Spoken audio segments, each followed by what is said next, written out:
Bonjour à toutes, bonjour à tous, j'espère que vous allez bien. On est aujourd'hui dimanche, on est le dimanche 17 août 2025 et je vous souhaite la bienvenue dans le français c'est facile avec Adrien. Aujourd'hui, nouvelle expression française, avoir la boule à zéro. Mais avant, je vais vous parler un peu de chiffres, de nombres, de mathématiques. Pourquoi ? Parce que dans l'expression du jour, il y a le mot zéro. Et zéro, c'est un chiffre. Ensuite, en deuxième partie du podcast, on va continuer sur les prépositions. Hier, on a vu une introduction sur les prépositions. Je vous ai expliqué ce que c'est.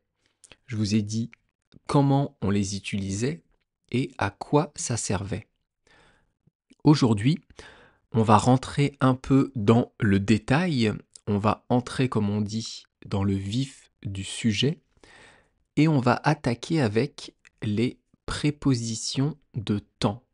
On dit aussi prépositions temporelles. Mais d'abord, ma petite introduction sur les chiffres. Alors, par où on va commencer ? Aujourd'hui, en Europe, en France, aux États-Unis, en Asie, dans le monde entier, on utilise les chiffres qu'on appelle arabes. Ces chiffres, en fait, ils sont venus essentiellement d'Inde et du Moyen-Orient. Alors le Moyen-Orient, je vais vous expliquer comment je vais faire. L'Orient, c'est ce qu'il y a à l'Est et l'Occident à l'Ouest. Le Proche-Orient, c'est ce qu'il y a près de l'Europe. Donc ce sont les pays proches de l'Europe, mais un peu à l'Est. Donc dans le Proche-Orient, on va retrouver la Turquie, la Syrie, le Liban. Qu'est-ce qu'il y a d'autre ? Israël, l'Égypte. Quoique l'Égypte, c'est plutôt Afrique du Nord. Et après, le Moyen-Orient, donc c'est encore un peu plus à l'Est. Et là, on va retrouver les pays comme l'Iran, l'Afghanistan, l'Arabie Saoudite. On a aussi peut-être l'Irak qui est là. Et donc, les chiffres qu'on appelle aujourd'hui arabes viennent d'Inde et du Moyen-Orient. Donc, comme je vous disais, ce sont les chiffres qu'on utilise tous aujourd'hui dans le monde. Suivant les pays, il y a beaucoup de différences culturelles, beaucoup de différences de vie, de façon de vivre, même physique, mais au moins, on utilise tous les mêmes chiffres. Mais en France, ça n'a pas toujours été le cas. Avant que les chiffres arabes arrivent, nous utilisions les chiffres romains. Pourquoi les chiffres romains ? Parce que il y a un petit peu plus de 2000 ans, l'Empire romain, l'Empire de Rome, a envahi la France. À l'époque, ça ne s'appelait pas la France, ça s'appelait la Gaule. Et c'était un endroit, c'était un pays divisé entre plusieurs tribus, plusieurs peuples. Et donc l'Empire romain a envahi la France, donc la Gaule, il y a un peu plus de 2000 ans. Donc, mes ancêtres ont utilisé les chiffres romains. Si vous ne connaissez pas les chiffres romains, vous pouvez aller voir sur Internet et vous tapez, vous allez voir que c'est bien différent des chiffres qu'on utilise aujourd'hui. Alors pourquoi les chiffres romains ne sont pas restés et pourquoi les chiffres arabes ont pris le dessus ? Parce que les chiffres romains n'étaient pas pratiques pour les grands nombres et pour effectuer des calculs rapidement. C'était long, c'était difficile à écrire, et au fur et à mesure des ans, au fur et à mesure des dizaines et des dizaines d'années, les chiffres arabes ou plutôt indo-arabes, se sont imposés en France. Mais les deux systèmes, on appelle ça métriques, donc les deux types de chiffres, ont été utilisés pendant plusieurs siècles, pendant plusieurs centaines d'années. Ce n'est qu'à partir d'une certaine période, à peu près au XVe, XVIe siècle, que les chiffres arabes ont été complètement utilisés et que la France a abandonné les chiffres romains. Cette période, en France et en Europe, elle s'appelle la Renaissance. La Renaissance a commencé en Italie et elle s'est développée, elle s'est répandue rapidement dans toute l'Europe. Alors c'est quoi cette Renaissance? Eh bien, en deux mots, la Renaissance, c'est en fait un courant qui a mis à l'honneur, qui a voulu mettre en avant la littérature, la peinture, la sculpture, la philosophie, les arts en général. Donc à cette époque-là, en Europe, il y a une reconnaissance, il y a une mise en avant dans le monde, ou plutôt en Europe, pardon, par la population, par les dirigeants, de tout ce qui touche aux arts, tout ce qui touche à l'artiste. Il y a d'ailleurs énormément de peintures, de sculptures, d'œuvres en général, qui sont très très connues aujourd'hui, qui viennent de cette époque, qui ont été réalisées à cette époque. Si ça vous intéresse, je peux prévoir de vous faire quelques podcasts sur l'histoire de France. Dites-moi si ça vous intéresse, envoyez-moi un petit message et je pourrai prévoir ça, vous expliquer les différentes parties, les différents courants historiques qui sont arrivés en France, qui ont eu lieu en France, qui se sont passés en France. Et comme ça, moi, ça me permet de vous parler, ça me permet de faire des podcasts, et vous, ça vous permet et d'apprendre des choses peut-être, et d'écouter du français, de vous habituer à ma prononciation, à la prononciation de quelqu'un qui est né en France. Pour que, évidemment, vous puissiez, vous, imiter ma prononciation. Le but de ce podcast, le but de ce que je fais ici, c'est pour vous aider à comprendre, à mieux comprendre, et surtout vous aider à mieux prononcer. Le français, c'est une langue compliquée à prononcer, et donc c'est important d'écouter et de beaucoup écouter. Et maintenant, on va passer à l'astuce du jour, les prépositions.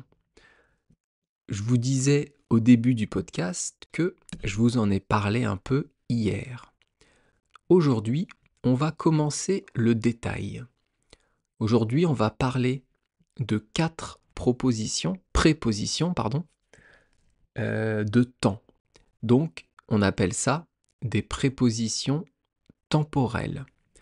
Ce sont des mots qui vont indiquer un moment, qui vont indiquer un temps, qui vont indiquer peut-être une durée, quelque chose qui a un rapport avec le temps.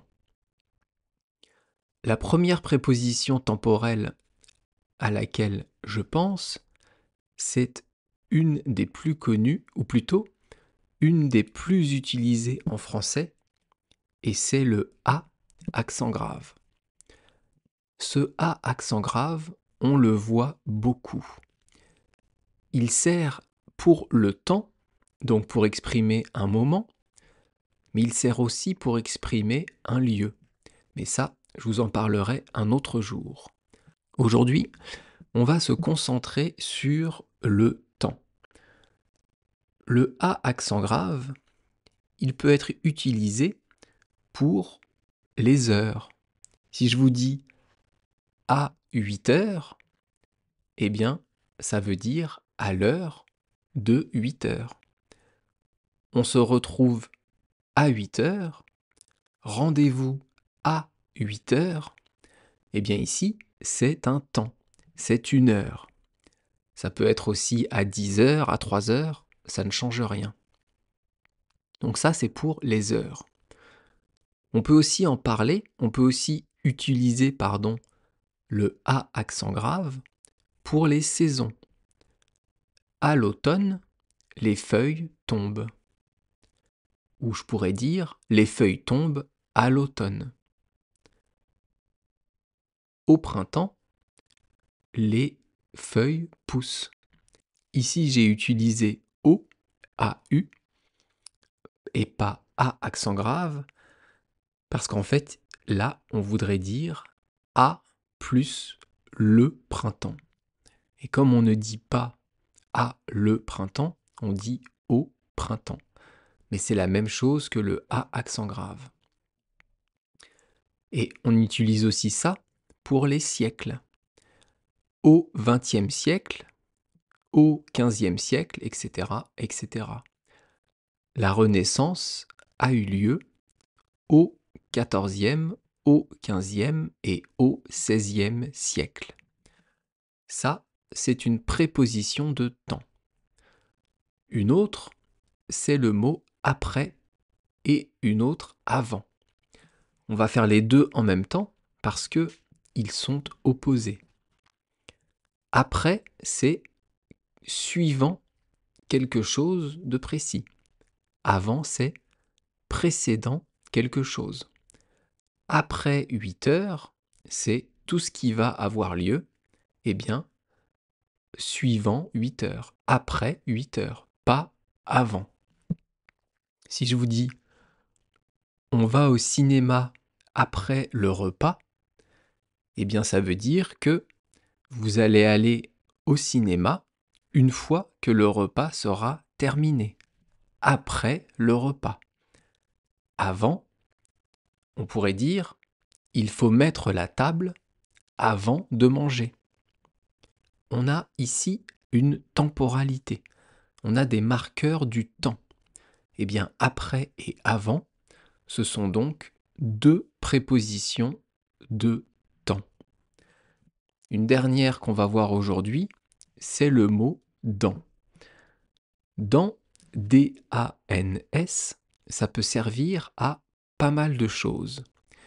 Mais aujourd'hui, je vais vous parler de dans en tant que préposition de temps. Donc préposition temporelle.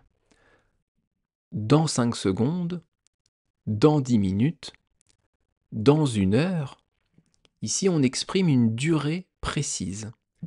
Si je vous dis on se retrouve au café dans 1 heure, eh bien ce sera 1 heure après maintenant.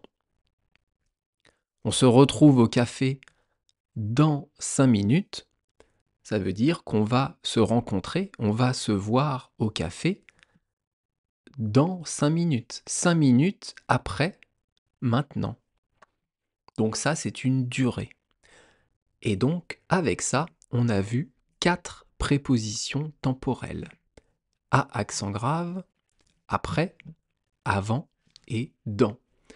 Demain, on continuera sur ces prépositions temporelles. Et maintenant, on passe à l'expression du jour, avoir la boule à zéro. Est-ce que vous connaissez cette expression? Dans cette expression, il y a 5 mots. Et le premier, c'est un verbe. Ici, c'est le verbe avoir. Et vous le savez, quand on a des verbes dans les expressions, eh bien, on va les conjuguer. C'est important de réviser les conjugaisons. C'est important d'écouter les conjugaisons des verbes. Alors, à quel temps on va faire avoir?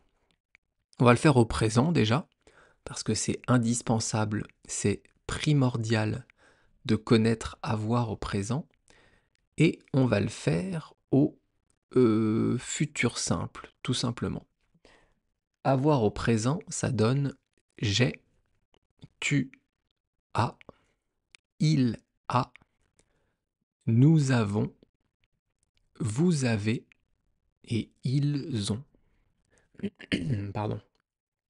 Avoir au futur, ça donne j'aurai, tu auras, il aura, nous aurons, vous aurez et ils auront. Et ça, c'est le futur du verbe avoir. On reprend l'expression du jour, avoir la boule à zéro. Là, c'est un article féminin, donc le nom qui va suivre, le mot boule, est féminin. On dit une boule. Une boule, c'est quelque chose de rond. Par exemple, on peut dire une boule de pétanque, une boule de bowling. On dit aussi une boule ébile. Non, pardon. Une mauvaise blague. Donc ici, la boule, pas qu'ici d'ailleurs, mais en général, c'est rond. Et ici, la boule, ça va en fait représenter la tête. La tête de quelqu'un. Le crâne de quelqu'un. Eh bien, le crâne d'un humain, il est rond, il est arrondi. Donc on appelle ça une boule. Ensuite, quatrième mot, on a la préposition justement à accent grave. Et 0, c'est un chiffre. En fait, ici, 0, ça représente la hauteur des cheveux. Moi, j'ai les cheveux à hauteur des épaules. Et donc, j'ai les cheveux mi-longs, on appelle ça. Il y a des gens qui ont les cheveux très longs. Il y a des personnes qui ont les cheveux courts. Et il y a d'autres personnes qui se rasent complètement les cheveux. Donc qui n'ont pas de cheveux, ou plutôt qui en ont, mais ils se les rasent. Et donc, ils ont une hauteur de coupe de 0 millimètre. Donc, avoir la boule à 0, ça veut dire avoir le crâne rasé. Ça veut dire raser ses cheveux, on appelle ça à blanc, à 0. C'est raser complètement et parfois même mettre de la mousse à raser sur son crâne pour utiliser un rasoir à main, un rasoir avec des lames. Quand vous allez chez le coiffeur, eh bien le coiffeur vous demande alors, qu'est-ce qu'on fait comme coupe aujourd'hui ? Comment on coupe vos cheveux ? Et si vous lui dites je voudrais la boule à 0, eh bien il va complètement vous raser. Il va couper à ras, couper complètement tous vos cheveux partout. Donc attention quand vous utilisez cette expression à ne pas vous faire couper tous les cheveux. C'est une expression qui est plutôt du langage familier. Si vous dites celui-là, il a la boule à 0, c'est pas méchant, mais c'est pas très respectueux. On pourra dire ça entre copains, entre amis, quand vous connaissez quelqu'un. Mais si vous ne le connaissez pas, évitez de dire cette expression. En anglais, ça se dit tout simplement « to have a buzz cut ». Demain, on parlera d'une nouvelle expression, évidemment, et on continuera, comme je vous ai dit, les prépositions. L'expression de demain, c'est « chien qui aboie ne mord pas ». Chien qui aboie ne mord pas. On parlera de tout ça demain, lundi. Eh bien, je vous laisse maintenant avec votre vie. Faites ce que vous voulez, amusez-vous, éclatez-vous, profitez, mais n'oubliez pas de m'écouter demain. Merci beaucoup, à bientôt, bye bye, hasta luego, matane!